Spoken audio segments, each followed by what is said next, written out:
Hello guys, welcome back my channel भारतीय बाजार। आज दो आईपीओ कल से ओपन होंगे और दोनों 18 तारीख को बंद होंगे। पहला आईपीओ है Zaggle prepaid ocean service limited IPO, दूसरा शामही होटल लिमिटेड आईपीओ। अभी हम लोग शामही लिमिटेड शामही होटल्स के बारे में बात करेंगे, डिस्कशन करेंगे। फिर नेक्स्ट वीडियो में हम लोग जैगल के बारे में बात करेंगे।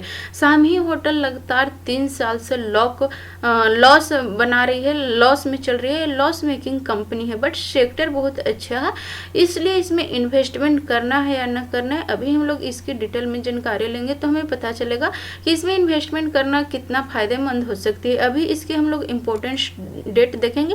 ये आईपीओ कल से ओपन हो रही है, 14 सितंबर से थर्सडे को ओपनिंग होगी और इसकी क्लोजिंग 18 सितंबर को है, यानी कि मंडे को इसकी क्लोजिंग डेट है।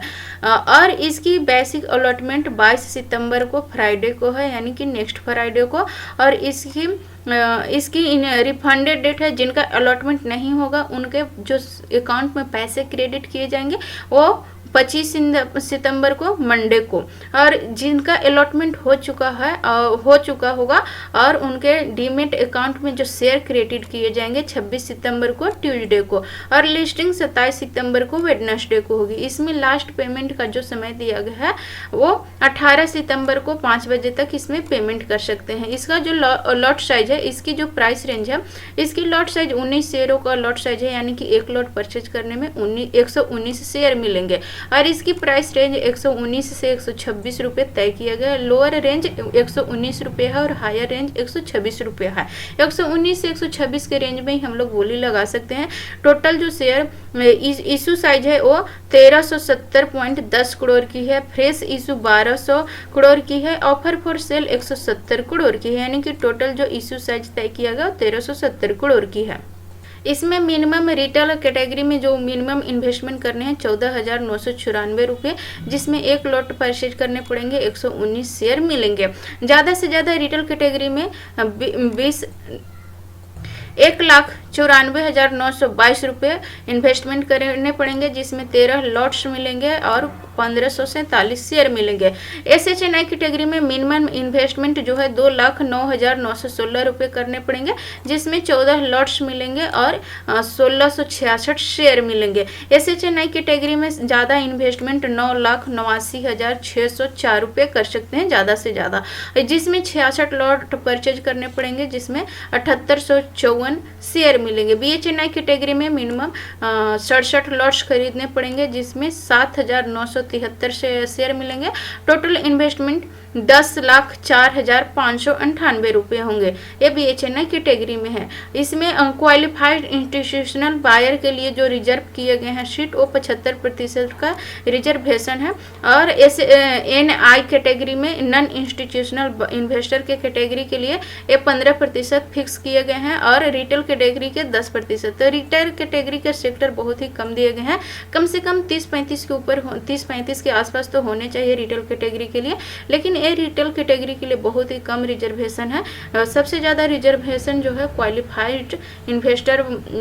क्वालिफाइड इंस्टीट्यूशनल बायर के लिए है, और नॉन इंस्टीट्यूशनल इन्वेस्टर के लिए भी बहुत ही कम यहाँ पर रिजर्व किया गया है। और रिटेल के लिए तो बिल्कुल ही 0 के बराबर है, 10% है। तो रिटेल के लिए थोड़ा सा कम सीट दिया गया है, तो इसमें अलॉटमेंट के भी चांस कम है, इसमें अलॉटमेंट न के बराबर ही होने वाले हैं। तो यहाँ पर अभी देखते हैं, पहले सबसे बड़ी बात तो सब्सक्रिप्शन होती है कि सब्सक्राइब कितना हो रहा है, उसके बाद अलॉटमेंट का चांस, और उसके हिसाब से GMP के बाद हम लोग लिस्टिंग गेन निकालते हैं। अभी इस IPO की फाइनेंशियल रिपोर्ट देखें तो इसकी एसेट है 2021 में 2488 करोड़ था, 2022 में 2386 करोड़ था। ये लगातार घट रही है, इसकी एसेट घट रही है। ये लॉस मेकिंग कंपनी है, पहले ही मैं बता चुकी हूँ। 2023 में ये 2263 करोड़ की इसकी एसेट है। रेवेन्यू की बात करें तो 179 करोड़ था 21 में, 2033 करोड़ हो गई 22 में, और 333 करोड़ हो गई 2022 में, और 2023 में ये बढ़ करके 761 करोड़ हो गई। तो रेवेन्यू में बढ़ोतरी है, बट प्रॉफिट में देखे तो इसमें लगातार घटोतरी है, ये लगातार लॉस में ही चल रही है। ये 2021 में 477.73 करोड़ रुपये थी। बट इसने कुछ यहाँ पर भुगतान किया होगा, कुछ इसको थोड़ा सा बहुत प्रॉफिट हुआ होगा, जो कि लॉस यहाँ पर घट रही है, धीरे धीरे लॉस इसका घट रहा है, बट लगातार ये लॉस में ही है। 443.25 करोड़ थी 2022 में, अभी 2023 में ये 338.59 करोड़ पर ये माइनस में चल रही है। इसको 338.59 करोड़ की अभी लॉस हो रही है 2023 में, जो कि 2021 की अपेक्षा अभी कम हो चुका है। इसकी नेटवर्थ भी देखें तो लगातार निगेटिव में ही है, लॉस में ही है, लॉस में ही, इसलिए नेटवर्थ भी लॉस में चल रही है। 259.28 करोड़ थी 2021 में, 2022 में 702.63 करोड़ हो गई और 2023 में 871.43 करोड़ हो गए। रिजर्व्स एंड सरप्लस 203.12 करोड़ थी माइनस में, ये माइनस देख रहे हैं, ये माइनस में है, ये लॉस में है, माइनस में है। 21 में था और 2022 में माइनस 646.47 करोड़ है और 2023 में माइनस 816.18 करोड़ है। टोटल बोइंग की बात करें तो 2424.40 करोड़ थी 21 में, जो कि 22 में ये थोड़ा सा इसमें वृद्धि हुआ, 25.97.69 करोड़ हो गई और 2023 में 187.54 करोड़ हो गई। इसकी टोटल मार्केट कैप है 2747 करोड़ की, इसकी टोटल मार्केट कैप है। इसकी प्रॉफिट में देख सकते हैं, लगातार प्रॉफिट में इसकी जो प्रॉफिट है वो लॉस में चल, एक कंपनी लॉस में चल रही है और इसकी नेटवर्थ भी लॉस में चल रही है, बट ये धीरे धीरे लॉस को रिकवर कर रहा है। अभी इसमें लॉस थोड़ा सा कम हुआ है। अभी इसकी जीएमपी की बात करें तो जीएमपी भी इसमें कुछ खास परफॉर्मेंस नहीं कर रही है इसकी जीएमपी।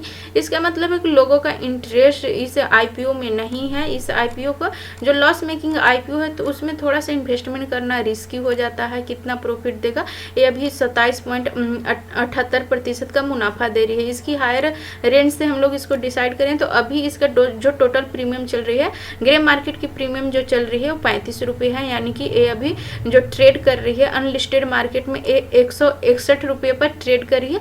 27.78% का मुनाफा दे रही है। जीएमपी तो अच्छा दिख रही है, सेक्टर भी इसकी अच्छा है, बट ये लॉस मेकिंग कंपनी है, इसमें इन्वेस्टमेंट करना थोड़ा रिस्की हो सकता है।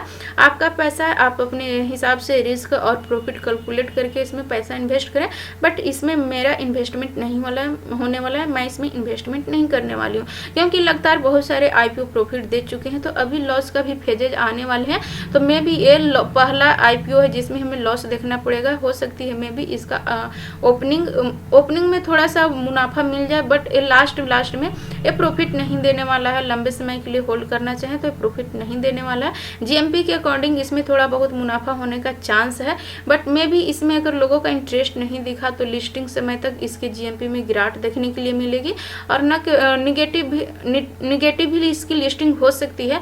तो इसमें इन्वेस्टमेंट करना थोड़ा हमारे लिए, रिटेल के लिए खास करके नुकसानदेह हो सकती है। तो इसमें पैसा लगाने से पहले एक बार आप खुद से सारी जानकारी ले लें, इसके बाद इसमें पैसा लगाएं। मैं इसमें पैसा लगाने वाली नहीं हूँ। आई होप ये सारे पॉइंट आप लोग समझ रहे होंगे। अभी इसकी हम लोग काम की बात करें तो सामही होटल्स के पास बेंगलुरु, कर्नाटक सहित भारत के 14 प्रमुख शहरी उपभोग केंद्रों में 31 ऑपरेटिंग होटलों में 4801 चाबियों का पोर्टफोलियो। हैदराबाद तेलंगाना राष्ट्रीय राजधानी क्षेत्र, एनसीआर पुणे महाराष्ट्र, चेन्नई तमिलनाडु और 31 मार्च 2023 तक अहमदाबाद गुजरात कंपनी के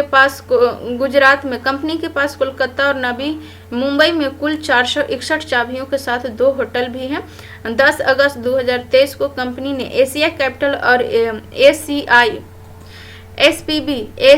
ACICS का अधिग्रहण किया है, जिसे कंपनी को 6 ऑपरेटिंग होटलों में अतिरिक्त 962 चाबियां और नवी मुंबई महाराष्ट्र में 1 होटल के विकास के लिए भूमि प्राप्त हुई है। सामही होटल के Courtyard by Marriott, Sheraton, Hyatt Regency, Hyatt Palace, Fairfield by Marriott, 4 Points by Sheraton और हॉलीडे इन एक्सप्रेस जैसे प्रसिद्ध होटल ऑपरेटरों के तहत संचालित होते हैं, जो इसके होटलों के